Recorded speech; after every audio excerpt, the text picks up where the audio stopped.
और एनपीएस जो डिडक्ट करके आपको मिलता है उसे इन हैंड सैलरी कहते हैं किए जाते हैं। फिर हाई जंप किए जाते हैं। कोई 2 सब्जेक्ट को पढ़े हैं, आपके 2 अंक काट, पुलिस में काम भी कर चुके हैं। हे एवरीवन, कैसे हैं फ्रेंड्स? मैं उम्मीद कर रही हूँ आप सब बहुत अच्छे होंगे।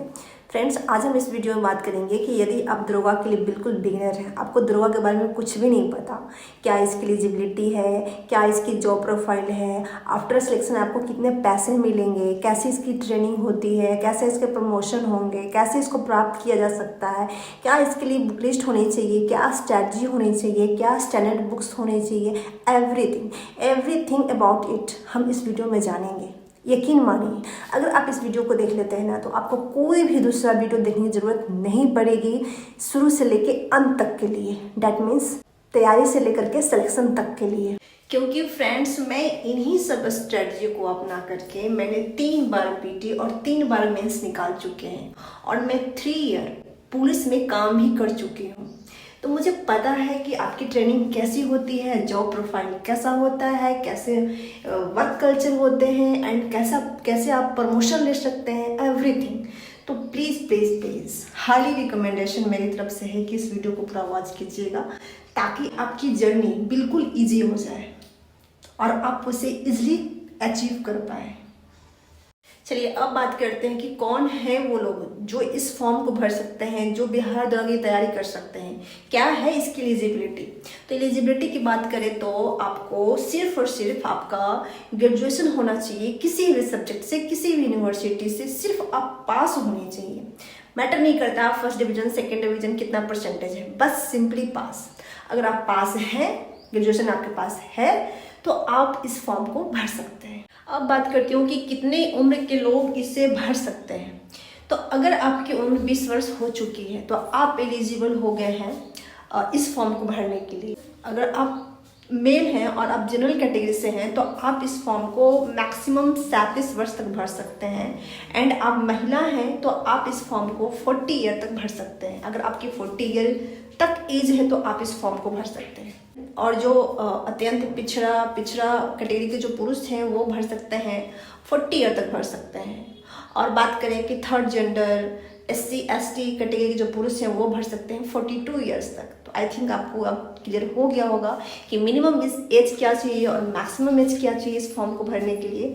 अब हम बात करते हैं कि जब आपकी सिलेक्शन हो जाएगी तो इसमें पेमेंट कितना मिलेगा, क्योंकि मेन मोटिव तो मेरा पेमेंट ही है। पढ़ने का जो मेन मोटिव है, मेन जो मेरा मोटिवेशन है वो तो पेमेंट ही है। तो बात करें कि इसमें पेमेंट कितना आपको इन हैंड मिलेगा और कितना ग्रॉस सैलरी मिलेगी। तो पैसा का हिसाब किताब जानने से पहले आपको थोड़ा बेसिक पे और ग्रेड पे जानना होगा। तो जो इसका ग्रेड पे है वो 4200 है और इसका जो बेसिक पे है वो है 35,400। और अगर मैं लेवल की बात करूँ तो लेवल 6 है। खैर इस सबसे आपको कोई मतलब है नहीं, आपको तो अभी जानना है कि पैसा इन हैंड कितना आता है। अगर इन हैंड सैलरी की मैं बात करूँ फ्रेंड्स, तो आपके 53 से 54 हज़ार रुपये इन हैंड सैलरी आपको देखने को मिलेगी फर्स्ट सैलरी। और रही बात ग्रोस सैलरी की, तो ग्रोस सैलरी आपको 60 से ±1-2 आपको देखने को मिलेगा। ग्रॉस सैलरी वो सैलरी होता है जो आपके एनपीएस के साथ जो सैलरी होती है उसे ग्रॉस सैलरी कहते हैं। और एनपीएस जो डिडक्ट करके आपको मिलता है उसे इन हैंड सैलरी कहते हैं। आई थिंक क्लियर हो गया होगा। चलिए मैं थोड़ा बेसिक पे के बारे में बताती हूँ कि बेसिक पे वैसा पे है जिसपे आपके डियरनेस अलाउंस मिलते हैं, जिसपे आपको HRA मिलते हैं। HRA मतलब होम रेंट अलाउंस मिलते हैं, महंगाई भत्ता मिलते हैं, मेडिकल अलाउंस मिलते हैं, सब इसी पे मिलते हैं।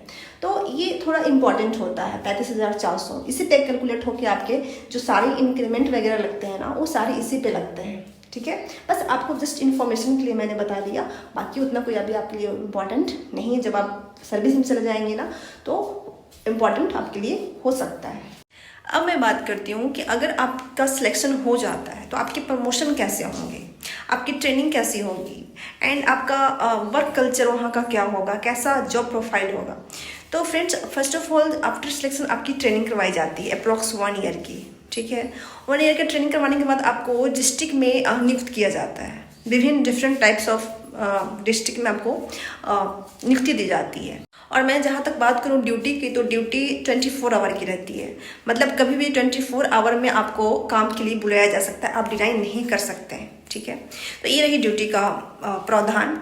और बात करें कि आपके प्रमोशन कैसे होंगे, तो प्रमोशन अगर मैं बात करूँ तो एसआई से आप इंस्पेक्टर होंगे, इंस्पेक्टर के बाद आप डीएसपी होंगे, और डीएसपी के बाद एएसपी होंगे, और अपने जीवन के जो सरकारी सर्विस है उसके अंतिम काल में आप एसपी होंगे। कुछ मतलब 1-2 सालों के लिए आप एसपी होंगे।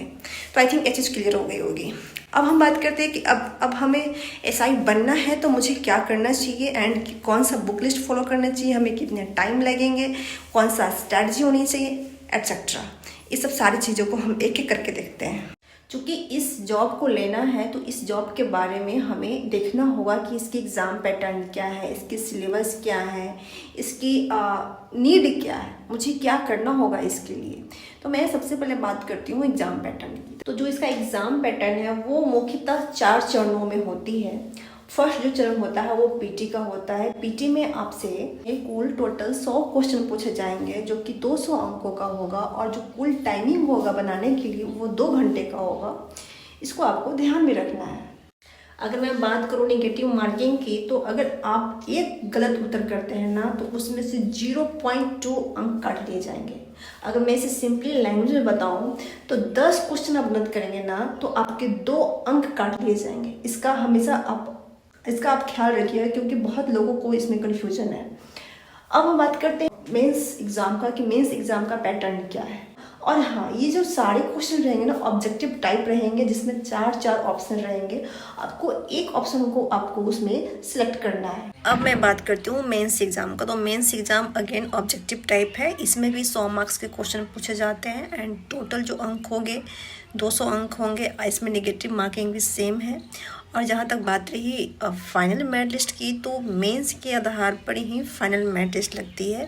तो इसमें खास आपको ख्याल रखना है कि मेंस में जितना हो सके आपको मैक्सिमम स्कोर गेन करना है। अब जो थर्ड चरण है वो है physical. Physical is again very important. ये आपको इसमें आपको क्वालिफाई करना ही होता है।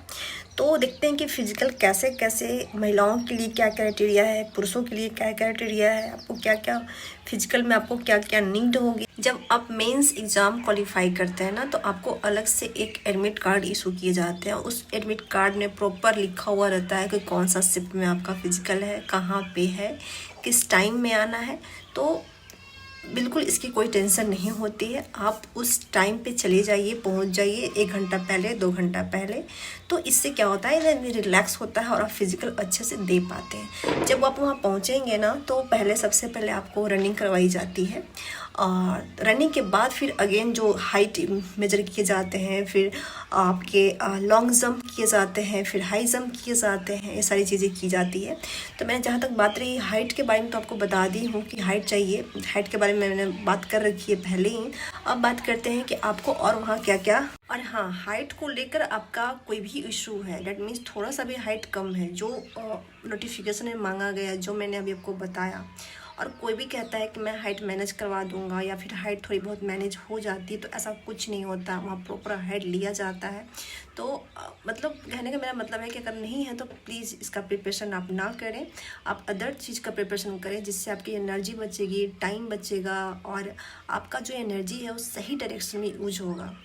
अब बात करते हैं कि जब वहाँ जाएंगे तो लड़कों के लिए और क्या क्या चीज़ें वहाँ ली जाती है, वो मैं थोड़ा यहाँ पे बताती हूँ। चूँकि मैं तो लड़की हूँ तो मैं तो लड़की के बारे में मतलब बताऊँगी, लेकिन लड़कों के लिए और भी कुछ होता है। जैसे कि देखिए, अगर फ्रेंड्स आप जनरल, ओबीसी, एबीसी कैटेगरी के मेल हैं तो आपको अपना सीना का माप भी देने होंगे, एंड वो जो माप है बिना फुलाए आपके सीना का माप 81 सेंटीमीटर एंड फुला करके होना चाहिए 86 सेंटीमीटर। एंड अगर आप अनुसूचित जाति एवं जनजाति के पुरुष हैं तो आपके बिना फुलाए आपके सीना का माप होना चाहिए 79 सेंटीमीटर एंड फुलाकर आपके सीना का माप होना चाहिए 84 सेंटीमीटर। एंड ये भी बताया गया है कि फुलाने के बाद सीना में कम से कम 5 सेंटीमीटर का अंतर होना अनिवार्य होगा। इसके बारे में मुझे आइडिया नहीं है तो मैं इस पर ज़्यादा कमेंट नहीं करूँगी, मुझे नहीं पता। आप जहाँ पे फिजिकल की तैयारी करेंगे ना तो वहाँ आप आराम से इसको कर लेंगे, कोई बड़ी बात नहीं है। अब हम बात करते हैं कि रनिंग मेल के लिए कितना है, फीमेल के लिए कितना है। तो देखिए, अगर आप मेल हैं तो आपके लिए रनिंग है, रनिंग का जो क्राइटेरिया है वो है 1.6 किलोमीटर आपको दौड़ना है। कितने टाइम में? 6 मिनट 30 सेकंड में। ठीक है फ्रेंड्स, अगर आप महिला हैं तो आपको क्या करना है कि 1 किलोमीटर की जो दौड़ है उसको दौड़ना है आपको 6 मिनट में। अगर इससे आप ज़्यादा टाइम लेते हैं तो आप डिस्क्वालीफाई कर दिए जाएंगे। अगर आप मेल हैं तो आपको 4 फीट हाई जंप करने होंगे। अगर 4 फीट से आप कम हाई जंप करते हैं तो आप डिस्क्वालीफाई घोषित कर दिए जाएंगे। अगर आप फीमेल हैं तो आपको 3 फीट मिनिमम हाई जंप करने होंगे। अगर 3 फीट से कम करते हैं तो आप वहीं पे आप डिस्क्वालीफाई कर दिए जाएंगे। आगे फिर प्रोसीजर ही नहीं होगा। अब बात करते हैं लंबी कूद के लिए। अगर आप पुरुष हैं तो आपको 12 फीट कूदने ही होंगे। अगर 12 फीट से थोड़ा भी आप कम कूदते हैं तो वहाँ पे आपको अगेन डिस्क्वालीफाई कर दिए जाएंगे। एंड अगर महिला है तो आपको 9 फीट कूदना होगा लंबी कूद में, तो आप सफल माने जाएंगे। गोला फेंक का क्या है कि अगर आप पुरुष हैं तो 16 फीट फेंकना होगा, 16 पाउंड का गोला। अगर आप महिला हैं तो आपको 12 पाउंड का गोला फेंकना है, कम से कम 10 फीट फेंकना होगा। 10 फीट से अगर कम फेंकती हैं महिलाएं तो उसको क्या किया जाएगा? असफल घोषित कर दिया जाएगा। अगर पुरुष जो हैं 16 फीट से कम फेंकते हैं गोला तो उनको क्या कर दिया जाएगा? असफल घोषित कर दिया जाएगा। तो ये तो आपने समझा कि कैसे कैसे आपके वहाँ पे फिजिकल होंगे एंड क्या क्राइटेरिया एंड सब कुछ आपने समझ गया होगा। देखिए फ्रेंड्स, फिजिकल में जो भी होते हैं सिर्फ क्वालिफाइंग नेचर का होता है। इससे आपका कोई मतलब इस पर नंबर नहीं दिए जाते हैं बिहार पुलिस के जैसा कि आपको नंबर मिलेगा, आप इतना दौड़िएगा, इतना कूदिएगा तो इतना नंबर मिलेगा, उतना। इसमें ऐसा कुछ नहीं है, बस आपको क्वालिफाई कर लेना है। इसलिए अभी अगर आपका शरीर मतलब कभी फिजिकल एक्टिविटी में नहीं रहा है या फिर आपका शरीर थोड़ा भारी भरकम है या फिर आपने कभी दौड़ भाग नहीं किया है तो अभी से ही हो सकता है तो आप मॉर्निंग में जॉगिंग वगैरह करना शुरू कर दें। क्योंकि अगर आप एक रनिंग करना स्टार्ट करेंगे मतलब फिजिकल के समय तो हो सकता है कि आपको थोड़ी प्रॉब्लम का सामना करना पड़ सकता है, लेकिन हम धीरे धीरे अपने शरीर को उस माहौल में ढाल लेंगे ना तो आपको बहुत ही आसानी होगा फिजिकल को करने में। और हाँ, एक चरण और है और वो है मेडिकल, जो कि ज्वाइनिंग से पहले कराई जाती है। तो वो बहुत ही इजी होता है, आप उसको आराम से कर ले जाएंगे, वो कोई वैसा वाला हेक्टिक वाला नहीं है। तो अभी तक आपने समझा कि दरोगा का जॉब प्रोफाइल क्या है, ट्रेनिंग कितने ईयर की होती है, इसके प्रमोशन क्या है एंड इसकी सैलरी क्या होती है, इसकी एलिजिबिलिटी क्या है, ये कितने चरणों में होता है, फिजिकल एलिजिबिलिटी आपको इसके लिए क्या चाहिए, इस सारी आपने तमाम चीज़ें देखी। मैंने वो सारी चीज़ें कवर कर दिया है जो कि बहुत ही इम्पॉर्टेंट है। अब मेन टॉपिक पे आते हैं, वो है कि इस एग्ज़ाम को क्रैक करने के लिए आपको क्या स्ट्रैटेजी शुरू से अपनानी होगी। तो सबसे पहले बात की, अगर आप बिगिनर हैं तो ऑफकोर्स 1799 वाली पोस्ट है उसको थोड़ा टारगेट करने में आपको थोड़ी प्रॉब्लम हो सकती है क्योंकि आप एकदम फ्रेशर हैं। लेकिन अगर आप अपकमिंग दरोगा की तैयारी करना चाह रहे हैं कि मेरा जो अपकमिंग जो दरोगा आए वैकेंसी तो उसमें मेरा श्योर शॉट हो, तो ये स्ट्रैटेजी उसके लिए है। ठीक है, अगर बिगनर हैं इस बार भी दे रहे हैं तो आपके पास टाइम है तो आप इस स्ट्रेटजी को फॉलो कर सकते हैं। लेकिन ये स्पेशली उसके लिए जो अपकमिंग एग्जाम को टारगेट करने वाले हैं। तो इस एग्ज़ाम को क्रैक करने का जो फर्स्ट प्रोसीजर है वो है, आपको क्या करना है कि आपको सबसे पहले सिलेबस को देखना है 1 से 2 बार 3 बार, और उस सिलेबस को आप हो सके ना तो आप कॉपी में नोट डाउन कर लें।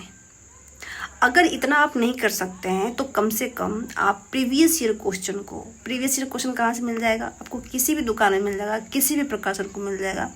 लेकिन ज़्यादातर अभी जो ट्रेंड में चल रहा है वो ज्ञान बिंदु का चल रहा है। तो वो ज्ञान बिंदु का आपको क्या करना है कि आपको प्रीवियस ईयर ले लेना है। उस प्रीवियस ईयर क्वेश्चन बैंक में दरोगा के जितने भी एग्जाम अभी तक हो चुके हैं वो सारे क्वेश्चन एंड उसके एक्सप्लेनेशन दिए हुए रहते हैं। उस प्रीवियस ईयर को आपको बहुत ही गहरे ध्यान से उसको देखना है। अच्छा, अब बात करते हैं कि देखना आपको उसमें ये है कि कौन से टॉपिक से कितने प्रश्न कहाँ से पूछे गए। अगर आप ये गहरी नज़र से देख लेते हैं ना तो आपको सिलेबस अपना कंप्लीट करना बहुत ही आसान हो जाता है। अगर नहीं देखते हैं तो आप जब पढ़ने बैठते हैं पढ़ने बैठते हैं नोट्स, तो आप इम्पॉर्टेंट चीज़ के अलावा अनइम्पॉर्टेंट अननेसेसरी चीज़ें भी पढ़ना शुरू कर देते हैं, मगअप करना शुरू कर देते हैं। जिसका नतीजा ये होता है कि आप काम की चीज़ें नहीं पढ़ते हैं और बिना मतलब की चीज़ें आप ज़्यादा पढ़ते हैं, जिसकी ना तो कोई ज़रूरत है ना ही कोई इम्पोर्टेंस है। हमें वही पढ़ना है जो एग्ज़ाम में आए, और इसके लिए आपको प्रीवियस ईयर ही बताएगा। अगर मैं बता भी दूँ ना तो आपके दिमाग में वो नहीं रहेगा जब तक कि आप उस प्रोसेस से नहीं गुजरते हैं, जब तक आपका दिमाग उस इमेज को नहीं देखता है कि हाँ ये टॉपिक पूछा गया है। अगर आप ऐसे देख लेंगे तो जैसे ही किताब पढ़ेंगे ना तो आपको ये समझना कि अच्छा यहाँ से तो टॉपिक पूछा गया, ये मुझे पढ़ना है, ये थोड़ा डीप में पढ़ना, यहाँ से क्वेश्चन बनते हैं। ये इसका फ़ायदा होगा फर्स्ट ऑफ ऑल। इसलिए मैं बता रही हूँ कि आपको ये डिस्ट्रैक्ट नहीं होने देगा। आपको सामने एक रोड मैप होगा, एक फॉर्मेट होगा, जिसके बेस पे आप अपनी तैयारी को अंजाम देंगे। चलिए, ये तो बात रही प्रीवियस ईयर की। प्रीवियस ईयर के अलावा आपको क्या करना है, अपने टेबल पे रखना है प्रैक्टिस सेट, मॉक टेस्ट। उसके बाद आपको रखना है लूसेंट का बुक। उसके बाद आपको रखना है घटना चक्र। घटना चक्र ऑल सब्जेक्ट का अलग अलग आता है। साइंस का अलग आता है, ये हिस्ट्री का अलग होता है, पॉलिटी का अलग होता है, इकोनॉमिक्स का अलग होता है, ज्योग्राफी का अलग होता है। तो आपको ये सारे सब्जेक्ट के बुक रखने हैं। इसके अलावा आपको क्या करना है कि बिहार स्पेशल भी घटना चक्र आता है, जिसमें बिहार में जितने भी एग्जाम हुए हैं, उस एग्जाम में जितने भी क्वेश्चन पूछे गए हैं बिहार से रिलेटेड, वो सारे क्वेश्चन उसमें दिए हुए रहते हैं। वो भी हर सब्जेक्ट के लिए अलग अलग आता है, वो भी आप खरीद लेंगे। मैं पूरा फुल पैकेज बता रही हूँ। अगर ये ऐसा पैकेज बता रही हूँ कि इससे बाहर आपको नहीं जाना, आपको नहीं सजेशन लेना कि कौन सा बुक पढ़ना है, कौन सा बुक छोड़ना है, ठीक है। तो ये वाली आप काम करेंगे। और जो नेक्स्ट मटेरियल है, वो है आपको क्या करना है कि बिहार संग्रह करके एडिटोरिया के पतला सा बुक आता है। उसमें बहुत ही छोटे छोटे पॉइंट्स में क्रिस्प फैक्ट्स दिए हुए हैं। आज बहुत ही अच्छा वे में दिए हुए हैं, आपको याद करने में मज़ा आएगा। तो वो आपको क्या करना है, खरीद लेना है। इतने मटेरियल्स आपके सामने होनी चाहिए। एंड बात करूँ मैथ रीजनिंग की, तो मैथ में आपको RS अग्रवाल का बुक खरीद लेना है। अगर आपके बेसिक बिल्कुल भी ख़राब है तो RS अग्रवाल से शुरू करने होंगे। एंड रीजनिंग की बात करूँ तो रीजनिंग के लिए आपको क्या करना है कि किरण का आता है ऑल एग्ज़ाम करके, ऑल एग्ज़ाम किरण का बुक आता है। आप जैसे ही फ्लिपकार्ट या अमेज़ॉन पे सर्च करेंगे ना तो वहाँ पे आ जाएगा। उसमें जितने भी दरोगा में, जितने भी बिहार में जितने भी एग्ज़ाम हुए हैं, उसमें जितने भी मैथ और रीजनिंग के जो क्वेश्चन पूछे गए ना, उस सारे क्वेश्चन एक जगह चैप्टर वाइज करके दिए हुए हैं। इससे आपको क्या होगा कि आपको क्वेश्चन को प्रैक्टिस करने में, रिविज़न करने में आपको सहूलियत मिलेगी। और ये जो सबसे बड़ी चीज़ वो है स्पीडी तो आपको रखना ही होगा। अगर आप शुरू कर रहे हैं तो ओम गणेशाय नमः यहीं से शुरू होता है, क्योंकि हम बच्चों का बिहार बोर्ड के स्पेशली उतना एकेडमिक ठीक नहीं होता है। और स्पीडी एक ऐसा चीज़ है ना कि वहाँ पे अच्छे फैक्ट्स, उसमें एकदम क्रीम फैक्ट्स दिए हुए रहते हैं और बहुत ही अच्छा वे में दिया हुआ रहता है। तो आपको रखने हैं इतने मटेरियल आपके टेबल पे, तो मस्ट है। अब आते हैं कि कैसे आपको अब बात करते हैं कैसे आपको पढ़ना है। तो आप दिन भर में कोई 2 सब्जेक्ट को पढ़ें। मैं कहूँगी कि एक मैथ को ले लीजिए और एक ले लीजिए जीएस सेक्शन में आप ले सकते हैं, बायो ले सकते हैं, मॉडर्न हिस्ट्री सबसे पहले शुरू कर सकते हैं। जब आप प्रीवियस ईयर क्वेश्चन देखेंगे, एनालाइज करेंगे, तब वो ये समझ में आएगा कि करेंट अफेयर, मॉडर्न हिस्ट्री और ये मैथ रीजनिंग का weightage compare to all subject के मुकाबले अच्छा रहता है। तो आप कोई 2 सब्जेक्ट को पकड़ें, जैसे कि मैथ को पकड़ लिए और मॉडर्न हिस्ट्री को एक साथ पकड़ लिए।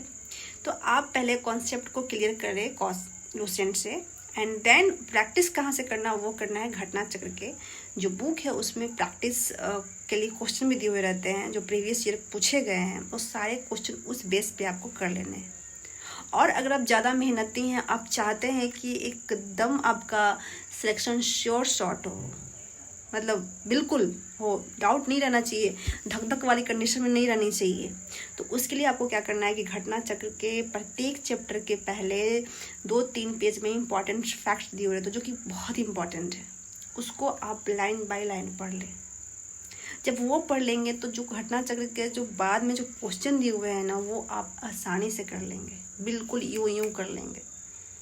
ये काम आपको सारे सब्जेक्ट में करने हैं।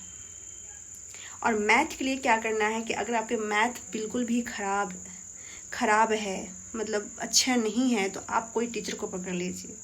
टीचर बहुत सारे हैं, जैसे आदित्य रंजन सर हैं, फिर आपको रोजगार विद अंकित पे मिल जाएंगे बहुत सारे टीचर। तो आप कोई टीचर को पकड़िए। देखिए, टीचर कोई भी ख़राब नहीं होता है, टीचर सब अच्छे होते हैं। कमियां हम में होती है, हम जितना चाहिए उतना एफर्ट नहीं लगाते हैं, इस वजह से हमें दिक्कत होती है।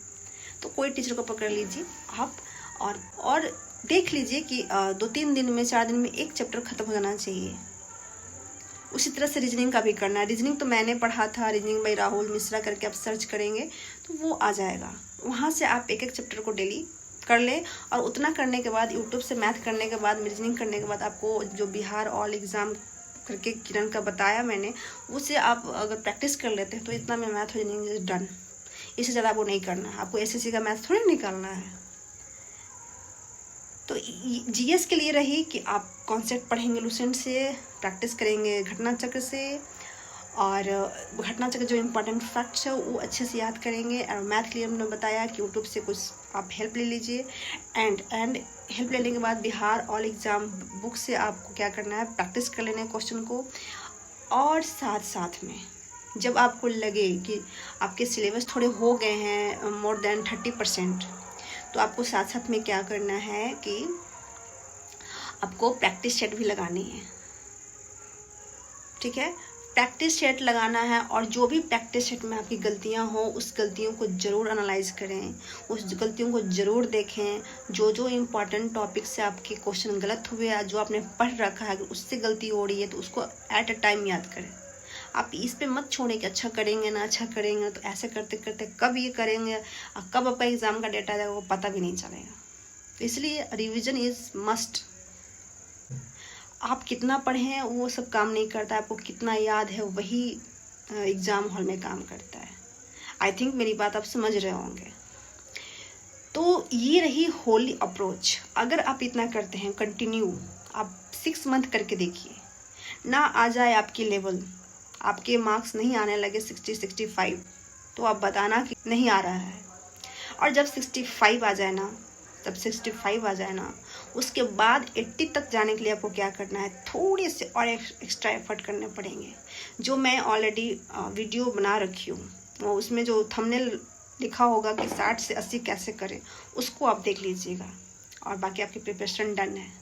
अगर आप इतना भी अच्छे से कर लेते हैं जो मैंने इस वीडियो में बताया, तो आप कर लेंगे 80, आप कर लेंगे। बस शर्त है कि इतना आप अच्छे से कीजिए। लोग करते नहीं हैं और भटकते चलते हैं कि नहीं आ रहा है। जो मैंने बताया वो इनफ है दरोगा के लिए, इनफ है, इनफ। लेकिन फिर भी कुछ लोग कहते हैं कि नहीं आ रहा है, तो नहीं आ रहा है तो फिर जो वीडियो है उसको देखिए, एंड उसमें थोड़े बहुत और एफर्ट लगाइएगा, तो आपका रिजल्ट श्योर है। और कुछ आपकी क्वेरीज हों तो मुझे कमेंट सेक्शन में कमेंट करके पूछ सकते हैं। एंड उम्मीद करती हूँ आपको वीडियो हेल्पफुल लगी होगी। अगर वीडियो हेल्पफुल लगी तो प्लीज़ चैनल को सब्सक्राइब कर दीजिएगा, वीडियो को लाइक कर दीजिएगा। एंड आपके कोई साथी हो, मित्र हो, जो इस एग्ज़ाम की तैयारी करने वाले हैं, जिनका सपना है दरोगा बनना, जिनका सपना है डबल स्टार, उनके पास गाइडलाइन नहीं है, उनको पता नहीं है कुछ, तो ये वीडियो उनके साथ ज़रूर शेयर कीजिएगा, क्योंकि उनका तो भला होगा ही होगा, साथ में मेरा भी होगा। मुझे भी अच्छा लगता है, मुझे भी मोटिवेशन मिलता है जब आप लोग देखते हैं, अप्रिशिएट करते हैं। तो आज के लिए इतना ही, मिलते हैं किसी नेक्स्ट हेल्पफुल वीडियो में। तब तक के लिए आप अपना ख्याल रखिए, और जो भी आपका ड्रीम है उसको पाने के लिए अभी से लग जाइए, क्योंकि कल किसने देखा है। All the best.